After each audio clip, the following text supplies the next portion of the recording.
Okay, people, let's do this thing. Now, turn the page. Go on, turn the page. What do we have here? I'll tell you what we have here. The most important part of this whole talk. That's what we have here. If you only take one thing from today, let it be this. Read the top. Read it. What does it say? It says, sell your way to success. That's right. It's all about selling. You know the product, but can you sell it? Can you sell it? Well, let's learn how. Step 1. Get their attention. Get their attention. Vital. And how do you do that? As soon as they open the door, smile. Give a big smile. Always smile. I want to see you people smiling. Come on, smile. Good. That's rule 1. Rule 2. Get straight to the point.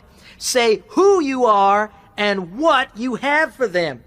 Hi, I'm Brad Winter, and I've got something special for you today. Now, quick, move on. Step 2, get their interest. Start by saying you're doing a survey and you want their opinion. That makes them feel valued. Ask them a couple of questions. Then show them the product. Show them the product as soon as you can. When they see it, the link is made. Finally, tell them it's free if they let you demonstrate it. That's right. Say it's theirs to keep, whatever, but get inside so you can demonstrate it.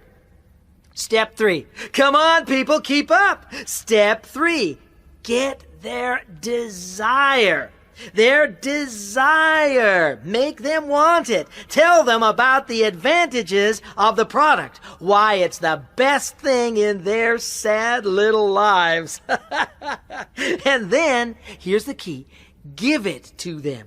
Give it to them so they can hold it. Bang! Another link is made. You see? Now, step 4, the most important part. Get their money. Money, people! That's what this is all about. How do you get their money? Easy. Trick 1.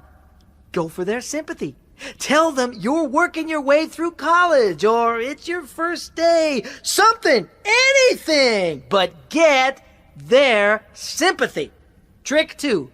Make them feel guilty. Say that their kid deserves this. Every good parent would want one. Trick 3. Give them a free offer. Buy one, get a second free. A free offer. How can they refuse? Use as many tricks as you like, but be sure of one thing. Never leave without a sale. That's our golden rule, people. Never leave without a sale.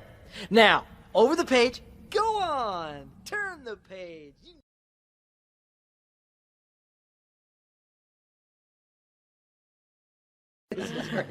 What about you, Tina? Have you got a story about a journey you remember? Yes, I have, actually. There's one journey I'll never forget. Oh, really? Right. Tell us about it. It was about 6 years ago. I was going to Hong Kong from London. The flight was early in the morning, so the night before, I stayed in a hotel near the airport. Well, I was in a holiday mood that night. Oh, yeah. And so I went to the hotel bar and ordered a drink, to celebrate. And I got talking to some other people. We had a great time, and anyway, when I left the bar, it was about 3 in the morning. The flight was at 6 o'clock, so it wasn't really worth going to sleep. So what did you do? I watched TV for a bit, but, well, I fell asleep, didn't I? Oh, no. When I woke up, it was after 5 o'clock. You have to get there early to check in, right? Well, normally that's 2 hours before the flight. So I panicked, grabbed my bags, and rushed outside looking for a taxi. Of course, no taxis anywhere. Oh. Luckily, after a few minutes running up and down the street, an airport bus came along. Oh, that was lucky. So I got on that. When I got there, it was actually nearly 6, so I thought, the gate will be closed. I've missed my plane. The whole terminal was empty, except for a huge crowd of people at one end. And luckily, that was the queue for my flight. It was delayed. Oh, fantastic. Yeah, I was really pleased. But the delay went from 1 hour to 4 hours to finally 9 hours. 9 hours waiting in the airport. I slept on some chairs most of the time. Finally, at around 3 o'clock, the plane took off. Oh. But the worst part was yet to come. Oh, no. After a few hours, there was a huge storm, and the plane started bouncing around all over the place. I remember feeling it was like being in a washing machine. People were screaming, babies crying, food flying everywhere. Oh. I was really scared. And then, the worst thing of all, the oxygen masks dropped down. Oh, no. Suddenly, we were all staring at these yellow oxygen masks, and the feeling of fear, I just can't describe it. Well, what did you do? I put my mask on and just sat there in absolute terror, with the plane bouncing all over the place and lightning outside the windows. Oh. Anyway, the plane didn't crash, thank God, and we got to Hong Kong okay in the end. But what a journey. I'll never forget it.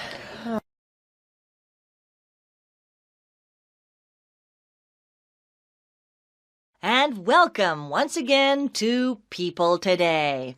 Now it's time for our Eye on the World section with Mark Perkins. Mark? Thanks, Anna. Yes, in tonight's Eye on the World, we go to Japan. Now, everyone knows people in Japan work long, hard hours. But just what do people do in their free time? Well, we did a survey of leisure activities in Japan, and here is the top 10. In first place is eating out. As you can see, eating out is by far the most popular free time activity. In second place comes, wait for it, driving. Yes, it appears Japanese people like nothing more than driving around cities and into the countryside in their free time. It may seem strange to you and me, but there you are. Next, in third place, is travel within Japan. To all those lovely temples and gardens, I guess. Fourth is, guess what, Anna? I have no idea. Karaoke, of course. Lots of people enjoy singing along with their favorite songs. Then, in fifth place, we have watching DVDs and videos, followed by listening to music. But just look what we have here in seventh place. Trips to museums and zoos. Then way down in eighth place comes going to bars, and after that, gardening. I guess not so many people in Japan have gardens. And finally, in 10th place, we have playing the lottery. And who wouldn't want to win lots of money? Back to you, Anna. Thanks, Mark. Now, let's go to see what's happening.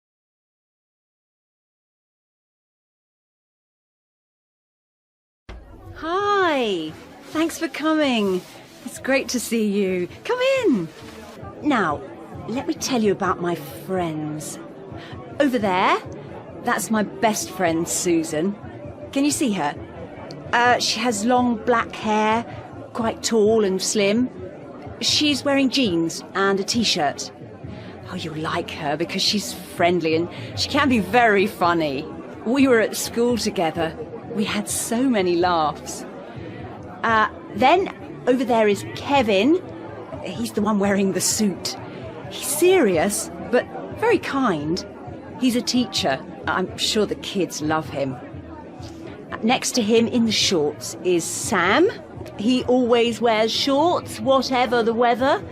He's crazy, but he's interesting too. Ask him about his visit to India. Oh, and there's Mary dancing over there, the one wearing the dress.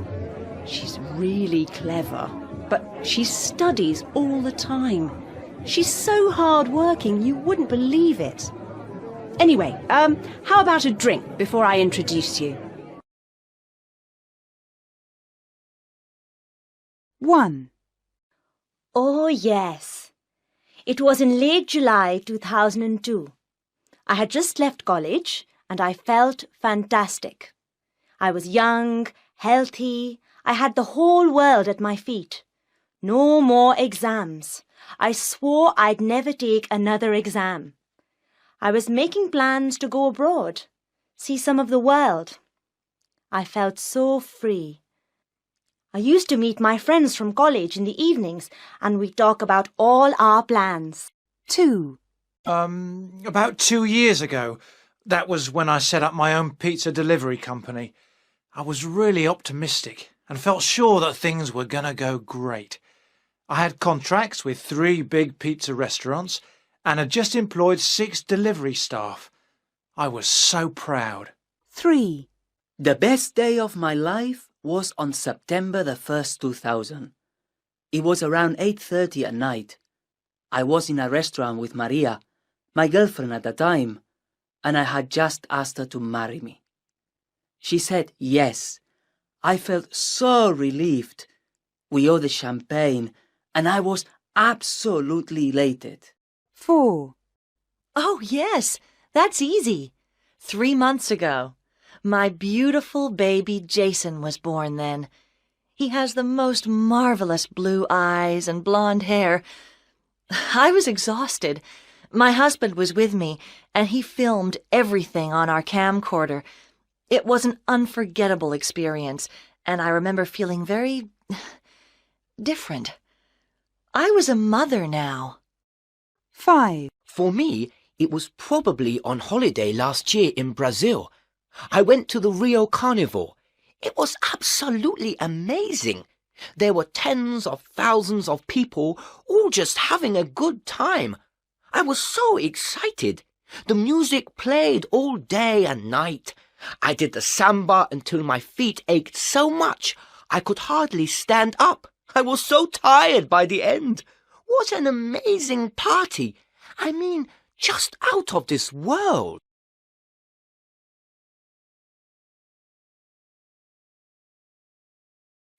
Thank you, Kevin Edwards, for that short speech.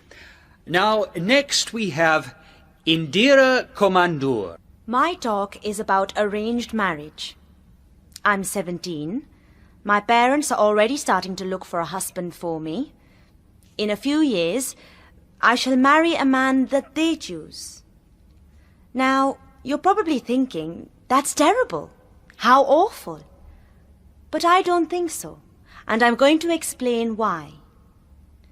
Most people confuse arranged marriage with forced marriage. A forced marriage is one where you have no choice. However, when my parents choose a husband for me, if I don't like him, I can tell them and they will find me another.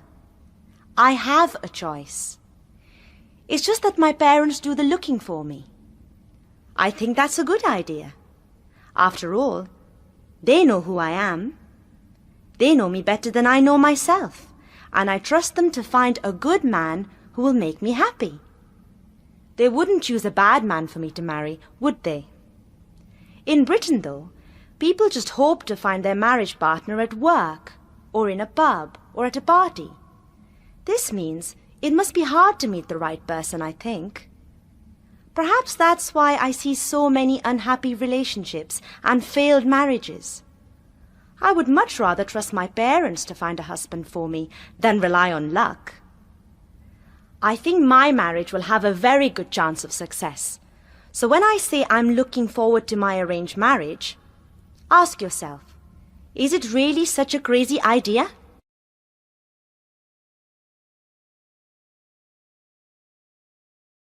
Hello and welcome once again to What's Cooking, the program that shows you the quick and easy way to cook tasty meals. Now, today I'm going to show you how to make mushroom risotto. This is an easy dish to make. First, heat 25 grams of butter in a saucepan. Then add half a large onion, chopped, and cook for 3 minutes.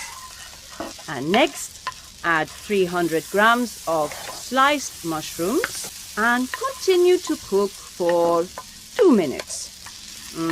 And now we are ready for the arborio rice.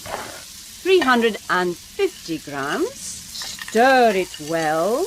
And next, you need some liquid. About a liter of vegetable stock, together with 150 milliliters of dry white wine. Add the liquid a little at a time. Keep stirring and gradually add more stock until the rice is cooked. And here's one I started just before the program began. Smells great already.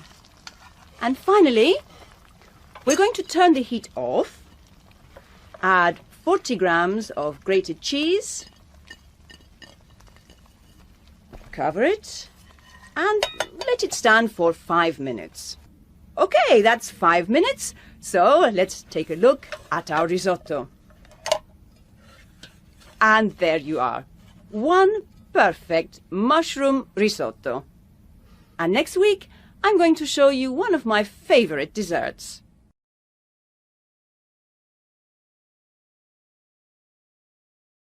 Radio City. It's the Big Breakfast Show with Mike Martin. Good morning, America. I'm Mike Martin, and what a lovely morning it is here today with the sun shining, and doesn't it just feel so good to be alive? Don't you feel great? Well, if you don't, then listen up, because today's topic is how to live a better and healthier life. Joining us here in the studio to start things off, we have expert Sonia Tarrington from the University of California's Nutrition Research Center. Hi, Sonia. Welcome to the program. Hi, Mike. Glad to be here. Sonia, your job title is nutritionist. Now, what on earth do you do? Well, a nutritionist is basically a food scientist. That means I examine the effect food has on our bodies. So you mean you find out what is in, say, an apple that makes it a healthy food to eat? More or less, Mike. You see, unhealthy eating causes all kinds of health problems, such as obesity and even heart disease. It's an area the government is very interested in now, as it has to spend millions of dollars every year fighting these problems. That's why programs like the University of California's Nutrition Research Center were set up. We hope to show people how to eat themselves to better health. Eat yourself to better health. That sounds too good to be true. Shouldn't we be dieting or something? Not necessarily. You really don't have to go on a diet to eat healthily. You can eat just as much as before, but by choosing the right combination of foods, then you'll become healthier. Great. Can you give poor slobs like me any details here, Sonia? Sure. The best thing you can probably do is add 1 extra vegetable to your main meal. Oh, and always cook vegetables by stir-frying. It's quick and easy, plus they keep their goodness. Great advice. And I guess people like me who tend to snack on chocolate and cakes should swap to, say, fruit and health bars instead, right? That's right. There's really no trick to it. It's just common sense. So why do people like you get such huge salaries? Only joking, Sonia. Seriously, though, the message is keep away from fries and burgers? Yes, and red meat. White meat, such as chicken or pork, is far healthier. And my mom always said you should grill meat, too. Is that right? Yes, grilling removes more fat. You see... And what about fish? My mom always made us eat fish on Fridays. Was she right? I hated fish. Your mom was right again, Mike. At least once or twice a week you should eat fish. It's full of goodness and very easy to digest. Okay then, Sonia. So, are you telling us that lots of fresh fruit, veg, and healthy things like that will make us live longer? Well, the statistics suggest yes. You'll live a longer and healthier life. In fact, some research shows that eating more fruit and vegetables can reduce your risk of cancer by as much as 20%. Amazing. Well, we'll be back with Sonia right after the ads.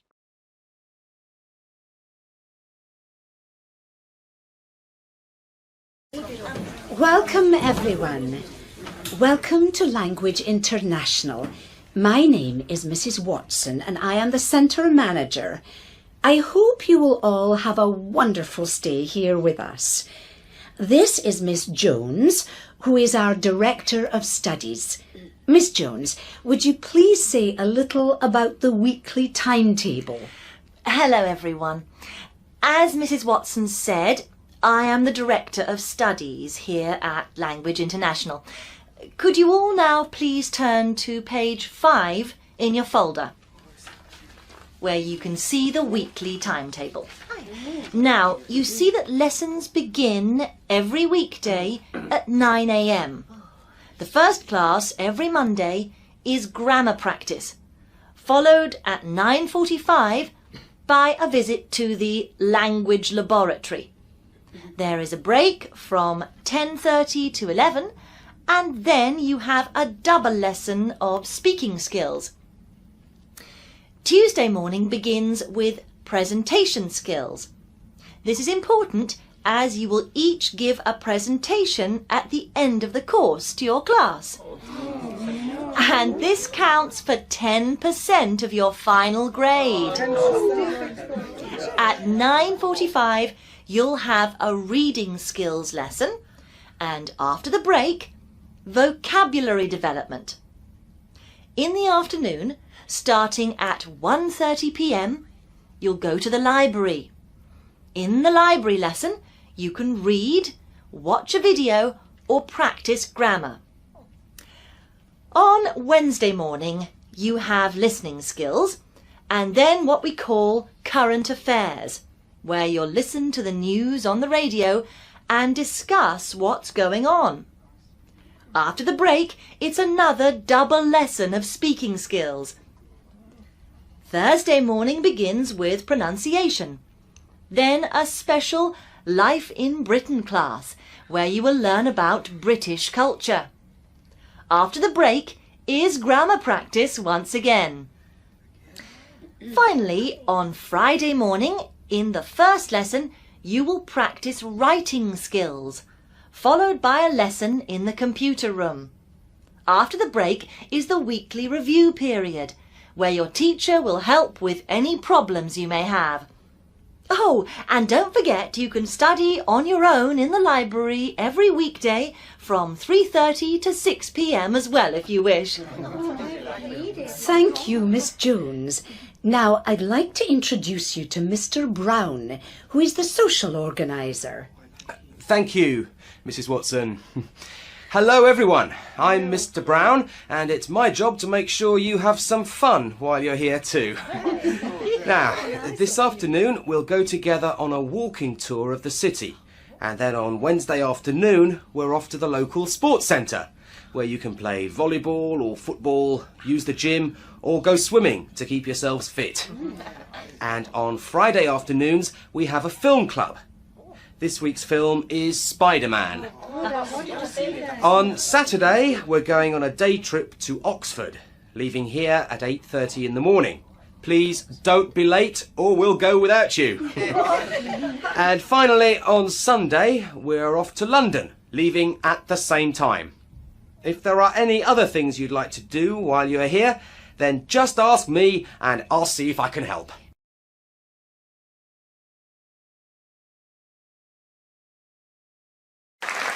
And welcome back to this week's Celebrity House Challenge. Now, this is the moment you have all been waiting for, as once again we go with Tina for a look inside a celebrity's home. Thank you, David. And welcome to all you viewers out there. Well, here I am in one of the most luxurious homes I have ever been in. And just look at this wonderful lounge. In the middle is a superb leather sofa that can seat no less than 6 people. And in front there is this marvellous coffee table, made of wood with a glass top. The book on the coffee table is an atlas of the world, so perhaps that's one clue to the identity of our mystery famous person. It seems they're adventurous and enjoy travel. On the wall behind the sofa is a great painting, a fine example of modern art. This person is clearly very cultured and has excellent taste. And opposite the sofa is the television. And what a television it is! A huge, state-of-the-art, widescreen TV. And there are so many videos and DVDs here. So, this person must surely be a movie fan. The floor is polished wood, which gives the whole room an elegant feel. Near the door to the kitchen, there are some children's toys on the floor. So, this person must have a family. Well, what else can I say here? Oh, there are some beautiful flowers in the window. They add a feminine touch to the room. And together with the lady's handbag here on the sofa, you might think this person is a woman. Oh, yes, and one more thing. Behind the sofa, against the wall, there's a very modern desk with a computer and lots of work-like things. So this person probably needs to use a computer for their work. And they may even work from home. So, David, who lives in a house like this? It's back to you in the studio.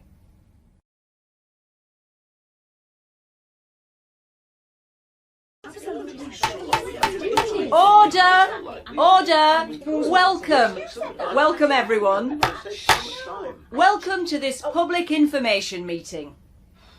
Now, we have many things on today's agenda, but I think it best if we start with the main issue, which I'm sure is why so many of you are here tonight, the new bypass. Mr. Johnson, you are Director of the Stockton City Planning Department. Can I ask you to explain the plan and the reasons for the bypass? Yes, Madam Chair. The City Council feels that a bypass is needed north of Stockton to take traffic away from the city centre. As you all know, there are just too many cars and lorries driving through Stockton. Now, I know local residents may not like the idea, but the best place for the bypass is through the Lee Valley. There is simply no alternative. The Lee Valley is close to Stockton, the ground is ideal for road building, and it is the cheapest option we have. Order! Thank you, Mr. Johnson. Now, may I ask Sarah Wilson, the leader of the Save Lee Valley group, to explain the objections. Thank you, Madam Chair. We residents of Lee Valley strongly object to plans for the bypass going through our countryside. The Lee Valley is the most beautiful, unspoilt area in the region. We mustn't destroy it forever. We must preserve it. What's more, it's an important historical site too. There are many ancient Roman remains here that the bypass would completely destroy. And finally, Madam Chair, we residents do not want 20,000 vehicles a day passing our homes. This would cause too much pollution. The plan is totally unacceptable. Order! Thank you, Mrs. Wilson. Now, are there any questions?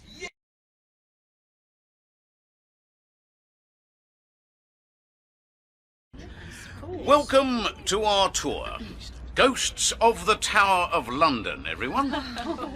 The tower has stood on this ground since 1066, when Duke William of Normandy invaded England. And throughout its history, it has been used as a prison and place of execution, which may be why, today, some people say this is one of the scariest places on earth. There are many tales of ghosts here. The ghost most people see is Anne Boleyn, the second wife of King Henry VIII. When she didn't give birth to a boy, she was beheaded on Tower Green in 1536. A headless female figure in a white dress has often been seen close to where she was executed, near Queen's House. She is also said to haunt the Chapel Royal, where the same headless figure has been seen leading a ghostly procession of lords and ladies down the aisle towards where her headless body is buried. The tower was also the scene of the infamous disappearance of the two princes, Edward, 12, and Richard, 9, who were thought to have been murdered in 1483. When their father, King Edward IV, died, his brother Richard took the boys to the tower for their protection, but they disappeared. Richard was later crowned Richard III. According to one story, guards in the late 15th century spotted the shadows of two small figures gliding down the stairs in the White Tower. Nearly 200 years later, in 1674, workmen found a chest beneath the stairway of the White Tower that contained the skeletons of two young children, recently proved by DNA testing to be the two princes. I don't believe it's true. Lady Jane Grey was just 17 when she was executed on the 12th of February 1554, after only 9 days as Queen to Henry VIII. Her ghost is said to appear on the anniversary of her death on the Salt Tower. Other ghostly appearances include the chained and headless body of Sir Walter Raleigh, who has often been seen in the Bywood Tower, and another ghost many people have seen is Henry's fifth wife, Catherine Howard. She ran away from her executioner, and her ghost has been seen running down the tower's hallway, screaming for help. Oh, spooky. Now, let's go further into the tower and see if we can find any of these ghosts.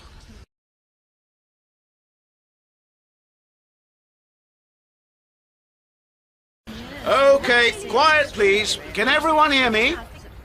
Welcome to the Thames Barrier.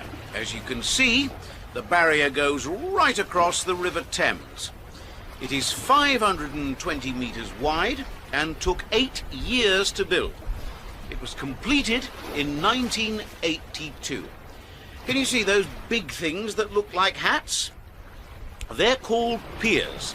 There are 9 of them. Each pier is 50 metres high from top to bottom. Between them, you can see the steel gates. There are 10 gates in total. 6 of these gates rise up out of the water in order to form a barrier.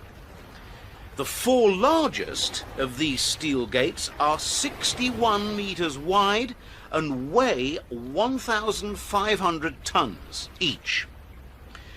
When they're not in use, these gates lie flat in concrete sills on the river bed. Down there also are 2 service tunnels. When there is a danger of flooding, these 6 gates are raised to form a barrier between the piers. When raised, each is as high as a 5-storey building. The other 4 gates are smaller, and they are lowered into the water. On the front of each pier are some navigation lights. A red cross means the gate is closed, and a green arrow means it's open. The gates are powered by electricity. The power packs are immediately below the steel roofs, inside the hats. The Thames Barrier protects London from flooding. This is necessary because every 100 years the water in the river rises 75 centimetres. This is due mostly to global warming, but also in part because the south of England is sinking slowly. But the rising water level isn't the main threat. The main danger of flooding comes from sudden big waves that come in from far out to sea. These are called tidal surges. So far, the barrier has protected London against flooding nearly 70 times. 750,000 people living in London are in danger from flooding, so it's very important to them. It wasn't cheap. It cost over £535 million to build. But this is a lot less than it would cost to repair any damage to London if the city was flooded. Now, are there any questions?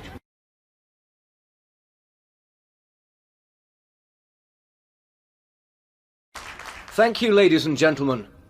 Welcome to the Space Society. To live in the 21st century is to live in an age where communication and technology seem to rule our world. And almost inevitably, we find ourselves thinking about human settlement of other planets. Tonight, the topic of our debate is the colonization of other planets. Here with us, we have Dr. Timothy Brown and Dr. Sandra Wilkins. Dr. Brown, may I ask you to speak first? Thank you. Let me start by making one thing clear. Colonization of other planets is certain.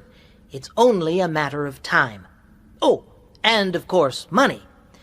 To build a spaceship capable of carrying hundreds of people is not cheap.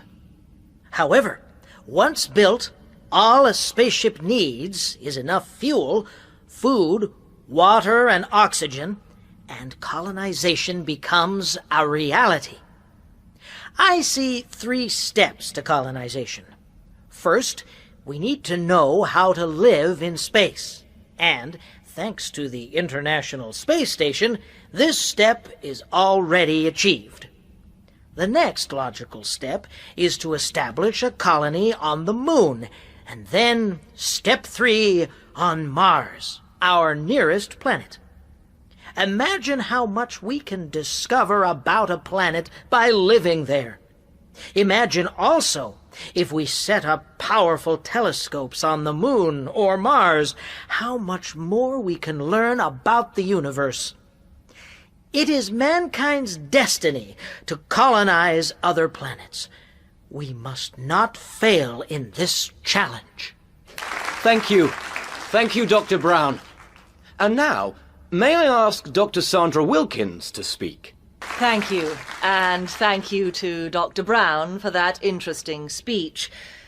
I am glad the good doctor referred to money. Just think for a moment how much money colonization of the moon or Mars or any other planet would take. Billions and billions and billions of dollars to put a handful of people on a dead planet. The fact is, colonization is just too expensive.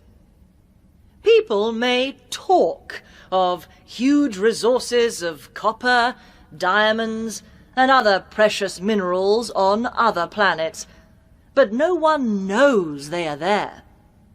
We should spend the money on this planet, on feeding people and protecting Earth's environment, rather than make foolish and costly trips into space. Many thanks, Dr. Wilkins. And now, are there any questions from the audience? I have a question. Yes, the lady over there.